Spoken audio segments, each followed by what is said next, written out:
अस्सलाम वालेकुम students, welcome to Ikraj maths corner. आज हम लोग class 9th topic theorem 13.1 discuss करेंगे। 13.1 डिस्कस करने से पहले आप लोगों को साइड्स, अपोजिट साइड्स और अपोजिट एंगल्स का पता होना चाहिए। आप लोगों के पास फॉर एग्जांपल एक ट्रायंगल है, triangle A B C. Angle A की अपोजिट साइड अगर आपसे कोई पूछे तो अपोजिट साइड कौन सी होगी? B C. एंगल बी की अपोजिट साइड कौन सी होगी? ए सी। एंगल सी की अपोजिट साइड कौन सी होगी? A B. सिमिलरली अगर अपोजिट एंगल्स की बात करें तो अपोजिट एंगल्स कौन से होंगे साइड के? फॉर एग्जांपल बी सी का अपोजिट एंगल कौन सा होगा? एंगल ए सी का अपोजिट एंगल कौन सा होगा? Angle B. एंगल और ए बी का अपोजिट एंगल कौन सा होगा? Angle C. इसके बाद अब हम लोगों के पास है 13.1 की स्टेटमेंट है, if two sides of a triangle, कि एक ट्रायंगल की कोई सी दो साइड्स, कोई सी भी, वो अनइक्वल है। अनइक्वल होने का क्या मतलब है? कि उनकी मेजरमेंट सेम नहीं है। इसका क्या मतलब होता है? कि एक साइड बड़ी होगी और एक साइड छोटी होगी। तो हम लोगों के पास क्या है? एक ट्रायंगल गिवन है और उसकी कोई सी दो साइड्स जो है वो अनइक्वल है। तो हम लोग को जो गिवन है वो लिखेंगे, मेंशन करेंगे। और याद रखना, जब भी अनइक्वालिटी का साइन लगता है, मतलब ग्रेटर या लेस का साइन लगता है, तो उसके साथ मेजरमेंट लाजमी लगता है। ये चीज़ याद रखिएगा। और ग्रेटर साइड की तरफ जो है वो सिंबल का मुंह ओपन होता है और जो लेस होता है उसकी तरफ मुंह बंद होता है, ठीक है, सिंबल का। तो हमें क्या गिवन है? एक ट्रायंगल। तो in triangle A B C given क्या हुआ? फिर एक ट्रायंगल और उस ट्रायंगल के अंदर कोई सी दो साइड्स जो हैं वो अनइक्वल है। अनइक्वल का क्या मतलब हुआ? एक साइड बड़ी और एक साइड छोटी। हम कहते हैं इस ट्रायंगल के अंदर जो बी सी वाली साइड है वो सी ए वाली साइड से ग्रेटर है। तो नज़र भी आ रहा है कि बी सी जो है वो बड़ी है इससे। तो मेजरमेंट ऑफ बी सी हमें क्या गिवन हुआ? फिर measurement of B C is greater than measurement of A C, या C B is greater than C A. हम लोगों को ये गिवन है। हमें क्या गिवन हुआ? फिर in triangle A B C measurement of B C is greater than measurement of A C, कि ये जो बी सी वाली साइड है वो ए सी से ग्रेटर है। ठीक हो गया। उसके बाद हम लोगों ने प्रूफ क्या करना है? उसके बाद हम लोगों ने प्रूफ करना है कि प्रूफ करो कि जो the longer side has an angle, जो बड़ी साइड है उसका जो एंगल है of greater major opposite to it. तो तुम लोग प्रूफ करो कि जो ग्रेटर साइड है उसका अपोजिट एंगल भी ग्रेटर होगा। तो बी सी के अपोजिट साइड पर कौन सा एंगल है? एंगल ए। और एंगल ए सी की अपोजिट साइड पे कौन सा एंगल है? Angle B. तो हम लोगों ने प्रूव करना है कि एंगल ए जो है वो एंगल बी से ग्रेटर है, क्योंकि आगे जाके मैं कंस्ट्रक्शन करूंगी और एंगल ए को स्प्लिट करूंगी दो पार्ट्स में, तो ये एंगल ए नहीं रहेगा। इसको रीड आउट करने का तरीका क्या होगा? एंगल ए है वो जो जिस पे एंगल बनता है उसको हमेशा जब भी रीड आउट किया जाता है तो उसको मिड में रख के रीड आउट करते हैं। Like angle C A B, A के ऊपर एंगल है, तो मैंने जब इसको रीड आउट किया तो मैंने कहा सी ए मिड में बोला और उसके बाद बी बोला, ठीक है। तो हम लोगों ने प्रूफ करना है कि जो ग्रेटर साइड है उसका अपोजिट एंगल भी ग्रेटर है। तो measurement of angle C A B is greater than measurement of angle B, कि angle C A B angle B से ग्रेटर है। ये हम लोगों ने प्रूफ करना है, ठीक है। तो इसके लिए कंस्ट्रक्शन करेंगे। और याद रखना, इस 13 चैप्टर में हम लोग कोई 1-to-1 करस्पॉन्डेंस नहीं लेंगे। कोई दो ट्रायंगल्स नहीं है इसमें जिसके दरमियान में हम लोग 1-to-1 करस्पॉन्डेंस लें। हम लोग सेपरेट ट्रायंगल्स अगर बन भी जाती हैं कंस्ट्रक्शन में तो लेकर तो हम लोगों ने क्या करना है? अपना रिजल्ट प्रूव करना है। तो आप लोगों के पास क्या है? तुम लोगों के पास फॉर एग्जाम्पल ये 3 सेंटीमीटर की लाइन है, तो ऑफकोर्स ये 3 तो नहीं है, ये तो कोई 6 सेंटीमीटर होगी या 7 सेंटीमीटर की होगी। फॉर एग्जाम्पल अगर ये 3 सेंटीमीटर है तो ऑफकोर्स इसके अंदर भी कोई 3 सेंटीमीटर होगी। तो मैं सपोज कर लेती हूँ कि यहाँ पर जो मेजरमेंट है इसकी 3 सेंटीमीटर है, उसको मैं नाम दे देती हूँ डी का। On C B take a point D such that, इस तरीके से वो पॉइंट लिया कि सी ए और सी डी जो है वो कॉन्ग्रुएंट है। On C B take a point D such that C A is congruent to C D, join D to A, join D to A. अब हम लोगों ने क्योंकि इसको तोड़ दिया एंगल को, तो एंगल 1 और यहाँ पर एंगल 2 आप मेंशन कर दें और यहाँ पर एंगल 3, जितनी हमें नीड है उतनी ही हम लोग एंगल बी मेंशन करेंगे। तो on C B take a point D such that C A is congruent to C D, join D to A. ये हम लोगों के पास कंस्ट्रक्शन हो गई कि हम लोगों ने सी बी के ऊपर कोई पॉइंट डी लिया हुआ है इस तरीके से कि सी ए और सी डी की मेजरमेंट सेम हो गई और डी को फिर हम लोगों ने ए के साथ ज्वाइन कर दिया। उसके बाद प्रूफ की तरफ जाते हैं, स्टेटमेंट रीजन। अब आप लोगों को इसको प्रूफ करने से पहले एक चीज़ बताती चलूँ कि आप लोगों से कोई पूछे कि एक्सटीरियर एंगल ग्रेटर होता है या इंटीरियर एंगल ग्रेटर होता है? इंटीरियर मींस अंदर वाले ट्रायंगल के एंगल और एक्सटीरियर मींस बाहर वाले एंगल। तो हमेशा एक्सटीरियर एंगल ग्रेटर होता है इंटीरियर एंगल से, ये याद रखिएगा। यही रिजल्ट हम लोग आगे यूज़ भी करेंगे। तो हमें सबसे पहले जो चीज़ गिवन है वो गिवन ये है कि एक ट्रायंगल और उसकी जो साइड्स हैं वो ग्रेटर हैं, ये हम लोगों को गिवन था, ठीक है। तो हम लोगों ने प्रूफ में सबसे पहले दो ट्रायंगल नज़र आ रही हैं तुम लोगों को, ACD, और एक ट्रायंगल नज़र आ रही होगी आपको ADB। तो सबसे पहले हम लोगों ने ये वाली ट्रायंगल लेनी है, ठीक है। तो प्रूफ में सबसे पहले इस ट्रायंगल को लेंगे। कौन सी ट्रायंगल? इन ट्रायंगल CAD, ऊपर वाली ट्रायंगल। तो गौर से देखो, तो अभी हम लोगों ने कंस्ट्रक्शन में कहा हुआ है कि CA और CD आपस में कॉन्ग्रुएंट हैं। तो मेजरमेंट, या वैसे भी लिख सकते हो, कॉन्ग्रुएंट लिख रहे हो तो मेजरमेंट का साइन ही आएगा, CA is congruent to CD। Reason क्या आ जाएगी आपके पास? कंस्ट्रक्शन। रीज़न क्या आ जाएगी आपके पास? कंस्ट्रक्शन में आपने कहा कि CA is congruent to CD, और ऐसी ट्रायंगल जिसकी दो साइड्स कॉन्ग्रुएंट हो तो वो आइसोसेलेस ट्रायंगल होती है, और आइसोसेलेस ट्रायंगल की बेस एंगल हमेशा आपस में कॉन्ग्रुएंट होते हैं। तो CA और CD कॉन्ग्रुएंट होते, बेस एंगल कौन से हुए? एंगल 1 और एंगल 2। तो उसके मुताबिक लिख सकते हैं कि angle 1 is congruent to angle 2। Reason क्या आ जाएगी? Base angle of an isosceles triangle. Base angles of an isosceles triangle के, आइसोसेलेस ट्रायंगल के ये बेस एंगल है। तो बेस एंगल हमेशा आपस में कॉन्ग्रुएंट होते हैं। इसको इक्वेशन नंबर 1 का नाम दे दें। अब आप लोगों के पास इसका काम खत्म हो गया। अब हम लोग इस ट्रायंगल की बात करें, अगर इन ट्रायंगल ADB की, तो एंगल 2 जो है वो एंगल B से ग्रेटर मैं लिख सकती हूँ, क्योंकि एंगल 2 जो है वो इस ट्रायंगल के बाहर बना हुआ है। इस ट्रायंगल का काम खत्म हो गया, अब मैं इस ट्रायंगल की बात कर रही हूँ। तो angle 2 is greater than measurement of angle B। Reason क्या आएगी कि इस ट्रायंगल की एक्सटीरियर एंगल है, जिसकी वजह से हम लोग लिख सकते हैं कि ये जो है ग्रेटर है। तो उसके मुताबिक हम लोग क्या लिख सकते हैं कि इन ट्रायंगल, अगर मैं इसकी बात करूं, इन ट्रायंगल ADB, तो measurement of angle 2 is greater than measurement of angle B। Reason क्या आएगी? Exterior angle of triangle, angle of triangle ADB का एक्सटीरियर एंगल है। तो ऊपर तो हम लोगों ने कहा है कि एंगल 2 और एंगल 1 जो है वो बिल्कुल सेम है। तो इसका मतलब है एंगल 1 की जगह एंगल 2 लिखा जा सकता है और एंगल 2 की जगह एंगल 1 लिखा जा सकता है। तो एंगल 2 की जगह मैं यहाँ पर लिख सकती हूँ एंगल 1, क्योंकि हम लोगों ने ऊपर प्रूव किया हुआ है कि एंगल 1 और एंगल 2 आपस में कॉन्ग्रुएंट हैं। इनको एक दूसरे की जगह लिखा जा सकता है। तो एंगल 2 की जगह एंगल 1 लिख दिया है। Implies that measurement of angle 1 is greater than measurement of angle B। अब हम लोगों ने प्रूफ के मुताबिक जो हम लोगों ने प्रूफ करना है, एंगल B का जिक्र कर दिया। देखें, अब हम लोगों ने अभी तक क्या जिक्र नहीं किया? मेजरमेंट ऑफ एंगल CAB का जिक्र नहीं किया। तो हम लोग अब इसका जिक्र करेंगे। मेजरमेंट ऑफ एंगल CAB का अगर गौर से देखो तो ये टूटा हुआ एंगल है, एंगल 1 और एंगल 3 में डिवाइड हुआ है। एंगल CAB बीच में लाइन लगी हुई है, एंगल 1 और एंगल 3 में डिवाइड हुआ है। पूरा एंगल CAB कैसे बनेगा? जब एंगल 1 और एंगल 3 को आप लोग क्या कर दोगे? आपस में जोड़ दोगे। तो एंगल और एंगल 3 को आपस में जोड़ोगे तो पूरा एंगल बनेगा। तो एंगल CAB इस पार्ट से भी बड़ा है और इस पार्ट से भी बड़ा है। तो हम लोग लिख सकते हैं measurement of angle CAB is greater than angle 1, क्योंकि ये बड़ा एंगल है और ये इन दोनों को जोड़ने से बनता है। तो ये जो बड़े वाला एंगल है ये इस एंगल और इस एंगल से ग्रेटर हुआ ना, तो हम लोग लिख सकते हैं कि measurement of angle CAB is greater than measurement of angle 1। Reason क्या आएगी? जैसा कि हमें पता है कि एंगल CAB जो है वो इन दोनों को, एंगल 1 और एंगल 3 को प्लस करने से ये बड़े वाला एंगल बनता है। तो ये जो बड़े वाला एंगल है ये एंगल 1 और एंगल 3 के जोड़ने से बनता है। तो दोनों से बड़ा हुआ, इससे भी बड़ा हुआ, इससे भी बड़ा हुआ। तो ये वाला रीज़न इसलिए हम लोग ले रहे हैं एंगल CAB एंगल 1 से ग्रेटर है, क्योंकि हमें यही रिजल्ट चाहिए कि ऊपर भी हम लोगों ने यही बात की हुई है। इसको एंगल इक्वेशन 2 का नाम दे, इसको इक्वेशन 3 का नाम दे दे। अब आपके पास इक्वेशन 2 और इक्वेशन 3 को कंबाइन करके लिखते हैं। कंबाइन कैसे करते हैं? एक ही लाइन में लिखते हैं, measurement of angle CAB is greater than measurement of angle 1।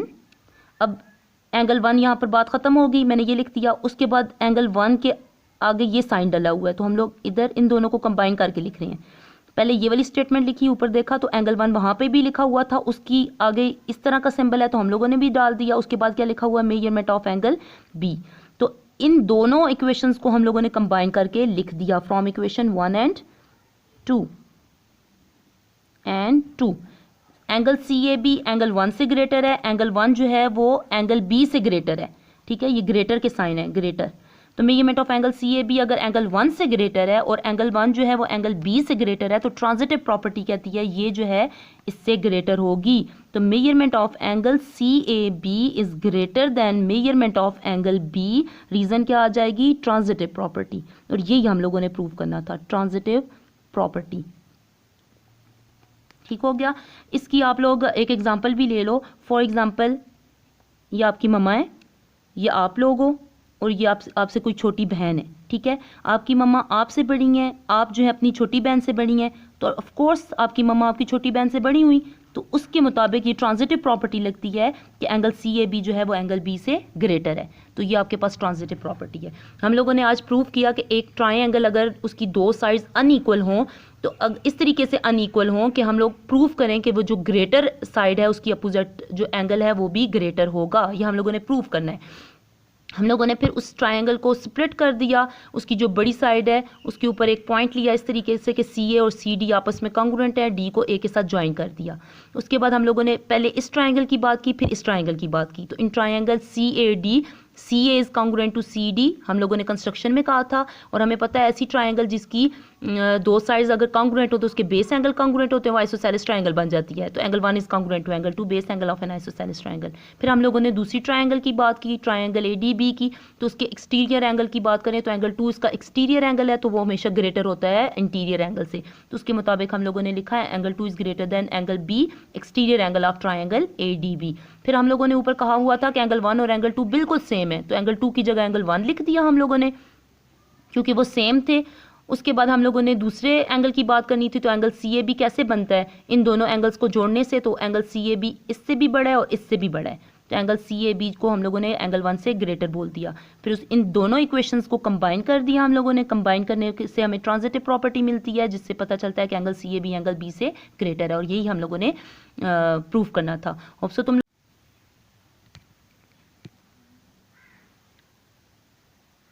आज हम लोग थ्योरम 13.2 करेंगे। 13.2 में आप लोगों के पास स्टेटमेंट है जो 13.1 की है उसका अपोजिट है। वहाँ पर हम लोगों ने साइड्स को ग्रेटर बोला हुआ था, यहाँ पर हम लोग एंगल्स को ग्रेटर बोल के तो हम लोगों ने अपना प्रूफ करना है। तो आप लोगों के पास स्टेटमेंट है if two angles of a triangle, कि अगर एक ट्रायंगल के दो एंगल्स अनइक्वल हों, वहाँ पर हम लोगों ने कहा था कि दो साइड्स अनइक्वल हों, तो एक ट्रायंगल क्या होगी फिर, इन ट्रायंगल ए बी सी जिसके अंदर दो एंगल्स अनइक्वल हैं।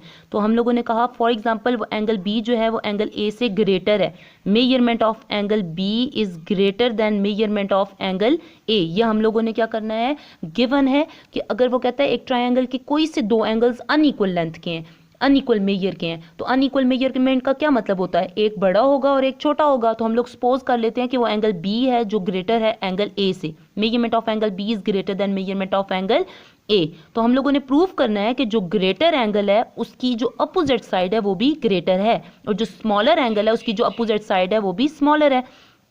तो एंगल बी की अपोजिट साइड कौन सी हुई, सी ए, और एंगल ए की अपोजिट साइड कौन सी हुई, सी बी। तो हम लोगों ने जो प्रूफ करना है वो क्या प्रूफ करना है, measurement of C A is greater than measurement of C B. ये हम लोगों ने प्रूव करना है कि ये जो साइड है ये इससे ग्रेटर है। तो आप लोगों को पता होना चाहिए कि एक चीज़ जो गिवन होती है तो वो गिवन कभी भी चेंज नहीं हो सकता। कि आपको ये चीज़ दे दी गई है कि एंगल बी एंगल ए से ग्रेटर है, तो आप लोग आगे जाके ये नहीं कह सकते हो कि एंगल बी एंगल ए से छोटा है, ठीक है। तो एक चीज़ वैलिड है, फिक्स है कि एंगल बी जो है वो एंगल ए से ग्रेटर है, तो वो ग्रेटर ही रहेगा, ठीक है। तो आप लोगों के पास थ्योरम स्टार्ट करते हैं। तो हम लोग अपनी एक प्रॉपर्टी यूज़ करते हैं, उससे भी पहले आप लोगों के पास प्रॉपर्टी है जी ट्राइकॉटमी प्रॉपर्टी। ट्राइकॉटमी प्रॉपर्टी कौन सी प्रॉपर्टी होती है, उसमें कोई सी एक कंडीशन ट्रू होती है। टोटल कंडीशंस कितनी होती हैं ट्राइकॉटमी प्रॉपर्टी में, 3 कंडीशंस होती हैं। 3 कंडीशन में आप लोगों के पास फॉर एग्जांपल एक हम लोग एक एग्जांपल ले लेते हैं जी कि आपकी मम्मा और आपकी मम्मा, मैं अगर आपको कहूँ कि आपसे छोटी हैं तो ऑफ कोर्स आपके माइंड में क्लिक करेगा, नहीं ऐसी तो कोई बात नहीं है कि आपकी मम्मा आपसे कैसे छोटी हो सकती हैं, तो ये वाली कंडीशन रॉन्ग होगी। फिर मैं आपको कहती हूँ आपकी मम्मा जो है और आप जो हैं आप दोनों की एजेस सेम है, तो आप लोगों को वो चीज़ भी जो है वैलिड नहीं लगेगी, वो भी ट्रू नहीं है। तो ऑफ कोर्स फिर एक ही कंडीशन रहती है कि आपकी मम्मा आपसे बड़ी हैं। तो ये कंडीशन जो है 3 कंडीशंस पे जो डिपेंड करती है प्रॉपर्टी, उसको ट्राइकॉटमी प्रॉपर्टी बोलते हैं।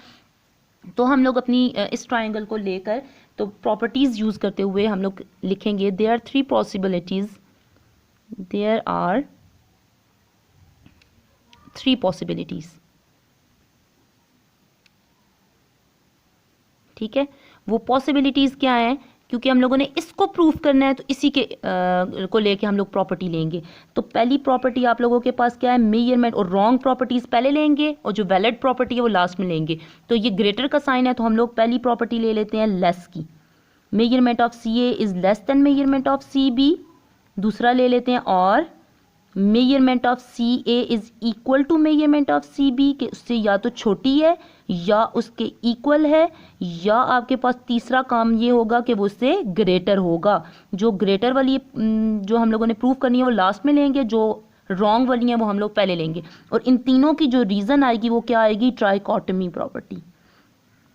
ठीक हो गया, हम लोगों ने ये ट्राइकोटमी प्रॉपर्टी ले ली। अब सबसे पहले हम लोग क्या करेंगे, पहली कंडीशन लेंगे। ठीक है, पहली कंडीशन आप लोगों के पास क्या है, इफ़। ठीक है, इफ़ से आप लोगों ने स्टार्ट करना है कि इफ़ अगर मेजरमेंट ऑफ सी ए जो है वो less than measurement of C B हो तब क्या होगा। तो आप लोगों ने 13.1 में पढ़ा है कि अगर जो ग्रेटर साइड होती है उसका अपोजिट एंगल ग्रेटर होता है, तो ऑफ कोर्स जो छोटी साइड होगी तो उसका अपोजिट एंगल छोटा होगा। तो मेजरमेंट ऑफ सी अगर सी बी से लेस है तो सी ए के अपोजिट एंगल कौन सा है, एंगल बी, और सी बी के अपोजिट एंगल कौन सा है, एंगल ए। तो इनके अपोजिट एंगल्स पहले मेंशन कर देते हैं। Measurement of angle B is less than, sign तो वही रहेगा, तो सी बी का अपोजिट एंगल कौन सा है, measurement of angle A, angle B is less than angle B, क्योंकि हम लोगों ने 13.1 में पढ़ा है कि जो स्मॉलर साइड है उसका अपोजिट एंगल स्मॉलर होगा, जो ग्रेटर एंगल है उसके ग्रेटर साइड है जो उसका अपोजिट एंगल भी ग्रेटर होगा। तो angle B is less than होगा, क्यों, angles opposite to smaller side, angles opposite to smaller side. क्या आपके पास ये एंगल्स जो हैं अपोजिट टू स्मॉलर साइड है, जिसकी वजह से हम लोग कह सकते हैं कि लेस है। बट गौर से देखो तो हमारे गिवन को ये चीज़ मैच नहीं करती, क्योंकि गिवन में हम लोगों ने कहा हुआ है कि angle B is greater than angle A. तो हम लोग कैसे कह सकते हैं कि एंगल बी जो है वो एंगल ए से लेस है, which is contrary to our given, जो हमारे गिवन से मैच नहीं करता, विच इज़ कंट्रेरी, कंट्रडिक्शन आ रही है टू अवर गिवन, हमारे गिवन के साथ मैच नहीं करता। तो इसका मतलब है ये कंडीशन ट्रू नहीं है। अगर ये कंडीशन ट्रू नहीं है तो फिर हम लोग सेकंड लेके देख लेते हैं, if measurement of C A is equal to measurement of C B, दूसरी कंडीशन लेते हैं। तो ऑफ कोर्स ऐसी ट्राइंगल जिसकी दो साइड्स इक्वल हो तो वो आइसोसेलेस ट्राइंगल होती है, और आइसोसेलेस ट्राइंगल के बेस एंगल हमेशा आपस में कॉन्ग्रुएंट होते हैं। तो angle A is equal to angle B, measurement of angle A is equal to measurement of angle B. ये तो बेस एंगल आ गए, इसकी रीज़न लिखेंगे, base angles of an isosceles triangle, isosceles triangle बन रही है। ठीक हो गया, तो ये तो अगेन हमारी जो गिवन है उसके साथ मैच नहीं करता, which is again contrary to our given, contrary to our given, हमारे गिवन के साथ मैच नहीं करता। अगर ये फिर हमारे गिवन के साथ मैच नहीं करता तो so only possibility which is true is, so the only possibility which is true is, क्या ट्रू है कि measurement of C A is greater than measurement of C B, कि सिर्फ एक पॉसिबिलिटी है जो ट्रू हो सकती है, वो क्या है कि सी ए जो है वो सी बी से ग्रेटर है। ये हम लोगों ने प्रूफ करना था। होप सो तुम लोगों को ये थ्योरम समझ आया है। हम लोगों ने इसमें क्या प्रूफ किया, हम लोगों ने इसमें ये प्रूफ किया कि अगर एक ट्राइंगल के कोई से दो एंगल्स अनइक्वल मेजरमेंट के हैं, फॉर एग्जांपल हम लोगों ने ट्राइंगल ए बी सी, उसमें एंगल बी जो है वो ग्रेटर आप लोगों ने बोला एंगल ए से। अगर एंगल बी एंगल ए से ग्रेटर है तो हम लोगों ने प्रूव करना है जो ग्रेटर एंगल है उसकी अपोजिट साइड ग्रेटर होगी, जो स्मॉलर एंगल है उसकी अपोजिट साइड स्मॉलर होगी। हम लोगों ने प्रूव करना है। तो हम लोगों को एंगल बी अगर ग्रेटर बोला हुआ तो उसकी अपोजिट साइड कौन सी हुई, सी ए। एंगल ए की अपोजिट साइड कौन सी होगी, सी बी। तो हम लोगों ने प्रूव करना है कि सी ए जो है वो ग्रेटर है सी बी के। तो उसके बाद आप लोगों के पास आ जाता है तीन पॉसिबिलिटीज ट्राइकोटमी प्रॉपर्टी के लिए कि C A is less than C B, या C A is equal to C B और measurement of C A is greater than measurement of C B. याद रखिएगा मेजरमेंट लगाना लाजमी है, इसको मत भूलिएगा, क्योंकि ग्रेटर लेस इक्वल के साइन के साथ मेजरमेंट लगते हैं। तो आप लोगों के पास प्रॉपर्टी के मुताबिक पहली कंडीशन हम लोगों ने ली, if measurement of C A is less than C B. अगर लेस है तो ऑफकोर्स 13.1 में हम लोगों ने पढ़ा है कि लेस साइड की अपोजिट जो एंगल है वो भी छोटा होगा। तो सी ए लेस हुआ तो उसका अपोजिट एंगल कौन सा है, एंगल बी, और इसके अपोजिट एंगल पे हम लोगों ने एंगल्स मेंशन किए हुए हैं, एंगल बी और इसकी जगह इसका एंगल अपोजिट लिखा हुआ है, angle opposite to the smaller sides. ये हम लोगों ने opposite to the smaller side लिया हुआ, ठीक है। बट गिवन में तो हम लोगों ने कहा था कि एंगल बी जो है वो एंगल ए से ग्रेटर है, तो हमारे गिवन के साथ मैच नहीं कर रहा, ये ट्रू नहीं है। तो दूसरी कंडीशन ली तो वो आइसोसेलेस ट्रायंगल बन रही थी, तो उसके बेस एंगल्स आपस में कॉन्ग्रुएंट होते हैं, तो उसके मुताबिक फिर हमारे गिवन के साथ मैच नहीं कर रहा था, तो अगेन हमारी कंट्रेरी आ रही थी गिवन के साथ। तो so the only possibility which is true is measurement of C is greater than measurement of C B, और यही हम लोगों ने प्रूव करना था।